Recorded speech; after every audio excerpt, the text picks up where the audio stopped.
Welcome to No Stats, where we call it how we see it. Back again with another one. We're back again, and before we jump into today's topic, as always, viewers, like, share, comment, subscribe, and ring that bell. Make sure y'all staying locked in with No Stats, with me and Peach. We're going to keep bringing y'all heat. NBA, college basketball right around the corner. We're in the midst of the NFL season, even though my Bengals look horrible right now. We're going to be all right. I'm going to keep ranting. We're going to keep talking, predicting, all of that.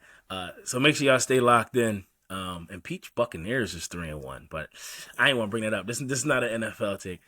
Subscribe, like, share, and we're going to keep doing what we doing. Love is love, baby.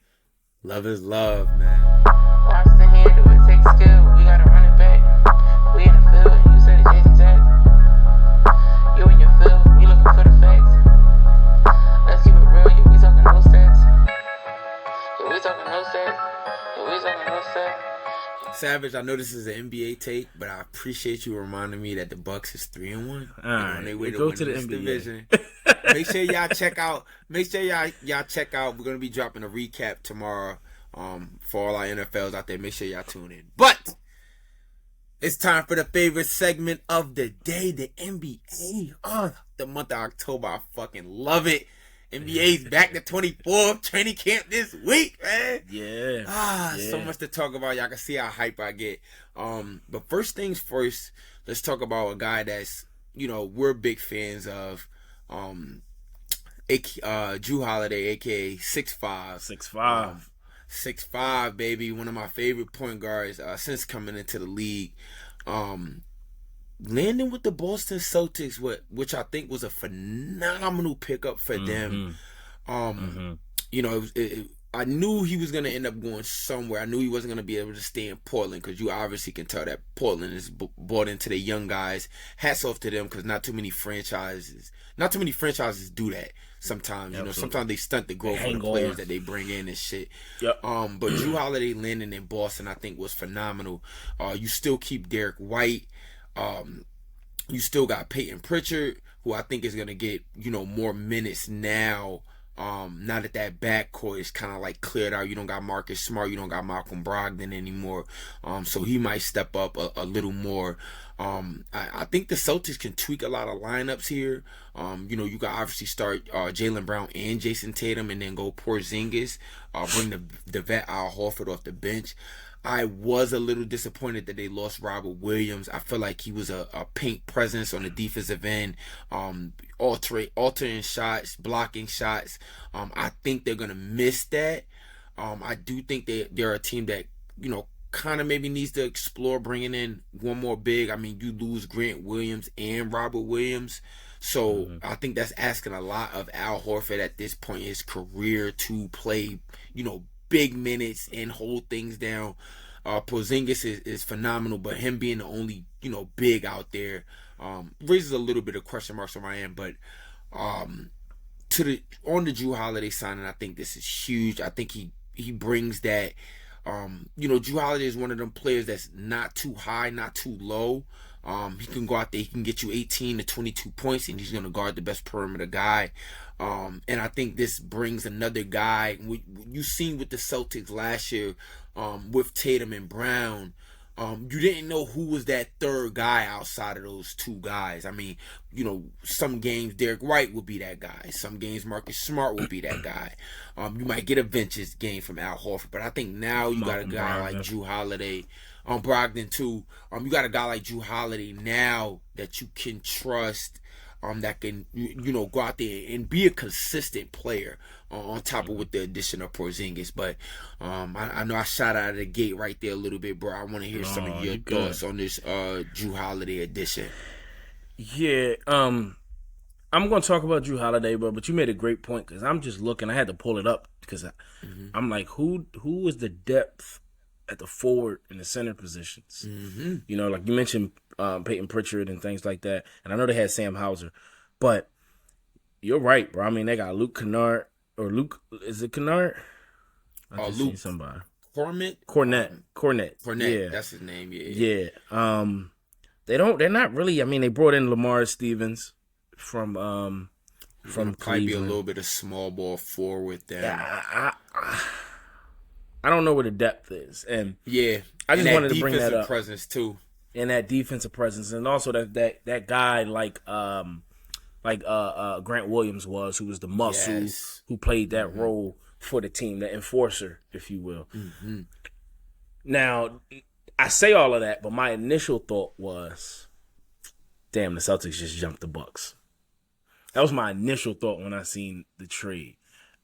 Because you know how I feel about Dame. I think, side note real fast, I was about to play 2K the other day, and I'm like, let me do a little, you know how we used to do back in the day with the franchise mode. Fantasy draft. So I'm like, yeah, fantasy draft. So I'm like, yeah, let me do this. And I had like the second pick or something like that. And I'm like, damn, like, who do I want to pick? Like, I don't even have, like, outside of, I'm a LeBron guy, of course. But I'm like, who do I want? Like, I don't even have a favorite player in the NBA, like, outside of Bron.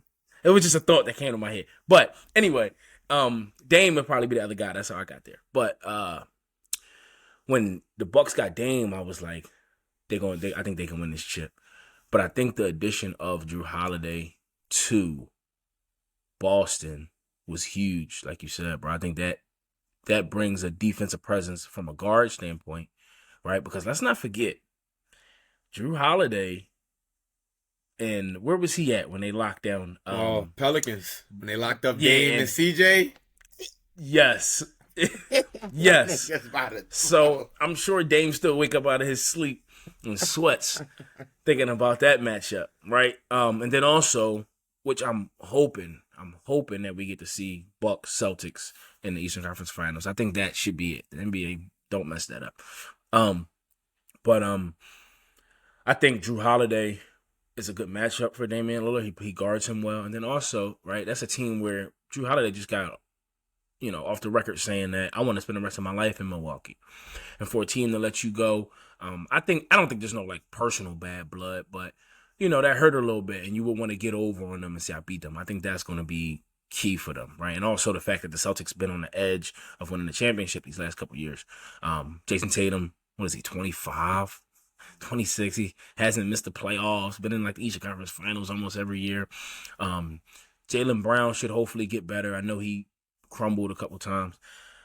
Porzingis and Horford, and Derek White, those guys are set. So that was my initial thought. But now as we're breaking it down and we're thinking about this roster and the depth, I wonder if they bring somebody else in, which I think they might during the trade deadline. Some of these top teams always do that. So they'll get better as the season progresses. But I like the trade as far as getting Jrue Holiday. I think Jrue Holiday is an addition, a boost over Malcolm Brogdon. I think he's a boost over Marcus Smart. I think he may be a boost over, call me crazy, both of them together. I know Malcolm Brogdon's a sixth man of the year, and Marcus Smart is a defensive player of the year, but I think Jrue Holiday gives you, right, if Marcus Smart is giving you scale out of 10, if he's giving you a 9 defense and a 3 offense, and Malcolm Brogdon is giving you a 5, a 6 and 4, I think Jrue Holiday can give you 8 and 8 when you need it, 7 and 8 when you need it. Absolutely. So I think it kind of balances it out. And I just like Drew's leadership and intangibles as well. So I like the trade, bro. Bringing that championship pedigree in there, man. Yeah, bro. I don't. What trade do you like better though? What team, if you had to rock with, do you like the Dame to the Bucks better than the Jrue Holiday trade? As far as I know, star power, right? You think Dame and Giannis, but basketball fit. We always talk about fit. Basketball fit. My thing is, I'm still gonna side with the Bucks on this one. Yeah. Not necessarily big on the star power, but big on who the stars are and them finally getting in a situation to have like a bona fide co-star with them. Like Dame never had no shit like this. I don't know if you saw when they was taking a photo shoot, and Dame was like, "Damn, I ain't never take no joint like this." You know what I'm saying? And then you're pairing 2 of the top 10 players in the league. You can even argue top 5. You know what I'm saying? Utilize different parts of the floor to be the best in their craft. And you're bringing that shit together, bro. That's why I'm so excited for this team, because it's like Dame has the magnitude. I know Steph can be in a class of his own. But if it's anybody that's knocking on the fucking door with Steph, it's fucking Dame. As far as gravitational pull, like, you have to know where the fuck Dame is at. You have to pick him up as soon as he crosses half court. He's the same shit with Curry. You have to get him off the pin downs. You have to worry about where the fuck he's at. And Giannis never had no shit like that. So now that's opening up the floor. And then you're doing that shit when you got one of the best transition players, one of the motherfuckers that as soon as his foot get in the paint, he's putting your fucking ass in the basket. Like, bro, this style, bro, like, this style just like, fuck. They get to keep the second best player from when they won a championship in Chris Middleton. Bro, you still keep Middleton. And Brook Lopez. Bro. And watch, you're gonna get guys, like, you're gonna get guys that's gonna step up within this team now. Absolutely. I always say his name wrong. Marchand Beauchamp. Excuse me if I'm butchering your name. He's like 1 or 2 years into the league. But he's gonna have a bigger opportunity this year. Pat Connaughton, hopefully, if he's healthy, he's gonna have to be bigger this year. You know what I mean? You still keep. I love that they was able to still keep Bobby Portis. I think them being top heavy is cool, but I think it goes down into the depth. Jay Crowder, Malik Beasley. Yes. Who's the backup point guard they got? They got a nice backup point. I was just looking at it. Oh my God. I know they lost Javon Carter to the Bulls. They did, but they got somebody that's not bad at the Cameron Payne. They just signed him. That was phenomenal, bro. Yep. So they got Robin Lopez to go with his brother. Come on, bro. This is Bucks over Celtics. I'm excited. Bucks and Celtics. But then again, man, it's so hard to write off that boy Jimmy Butler, son. I don't know what it is. Bro, you see him come to the media joint? Like, what does he be doing, man? He talking about some emo Jimbo, man. Come on, dog. Come on, bro. Yo, man, Jimmy Butler be tripping, man. That shit's crazy, bro. I know there hasn't been, before we wrap up quickly, I know there hasn't been a lot of movement, right, in the past couple weeks for all of this has happened in the last couple of weeks in the East and the West, right? But you got the Nuggets trying to rebound, or not rebound, repeat, excuse me, as Western Conference Finals champs and as NBA champs, right? You got Golden State trying to show that they still have it, maybe a last run, a last dance, if you will. You have the Suns who, bring in Bradley Beal, change some things around and are ready to go in. And then you have the Lakers, a team who, because they have a LeBron, you never really say overachieve, but remember how we was doing those videos, like, can they make the playoffs? We was looking at their schedule and things like that. And they not only made the playoffs, they knocked off the Warriors. They got to the Western Conference Finals. Exceeded expectations. Definitely exceeded expectations, right? So you have a team coming back that you expect to be a little better this year. I don't know if you've seen Anthony Davis said he wants to play all 82 games. We'll see how healthy he can be. Keep your fucking fingers crossed for Mr. Right. Sticks and bones. Sticks and stones. But Anthony Davis was talking about how the Nuggets were talking all that trash about the Lakers. Remember Mike Malone was like, he was on the Pat McAfee They show. kept the receipts. He was like, I want to say something. I'm thinking about retirement. They would just take little shots. That's when we swept, something about a broom. And Anthony Davis was like, me and Brian talked about it, and we can't wait. I like this. I like the fact that energy. Yeah. You know what I was gonna say too, bro? Two things real quick. One, what, my face sharp? Yo, chill. I'm very excited for this Lakers team, and I know we're gonna go more into details when we, really break down the Eastern Conference preview, Western Conference preview. But I love the offseason that they had. I love the additions, and I love the small intangibles that's going on around it. Like, I was looking at Bron's media day press conference, and he was speaking highly on how much he's been working out with Rui Hachimura. And I think that's going to be, very key for this team, for them to start early out of the gates. And if you have everybody bought in, and then, like I was saying, the intangibles outside of the game, like, you look at Austin Reeves with Team USA, and he's coming in confidence. He's the big three. You know how that like think about the year he just had from being a fucking nobody, going undrafted, being a nobody, playing into that fucking crazy contract, and now you're a big three with Anthony Davis and LeBron, and it's a my player type. Bro, and I do think he can be that guy. It's funny that you said that. I seen a post that said that this is really like my career and my player and shit like that. The real rap, it is. But you have that, and then all the outside additions that they've had, and that's coming up to my second point. The Lakers are going to the championship, bro. And that's steep. And let me get my. This is going to be a fun NBA viewers. Please stay with us throughout the NBA because I am going to enjoy this. The Lakers peach with KD and Phoenix. I'm going to love this. And I love everything that's going on with Phoenix. Phoenix would be my second team to come out of the West. I love everything that they're doing over there. They're going to revamp. This doesn't even look like that. This isn't even the same team that was just in the finals. What was that? 2 years ago, right?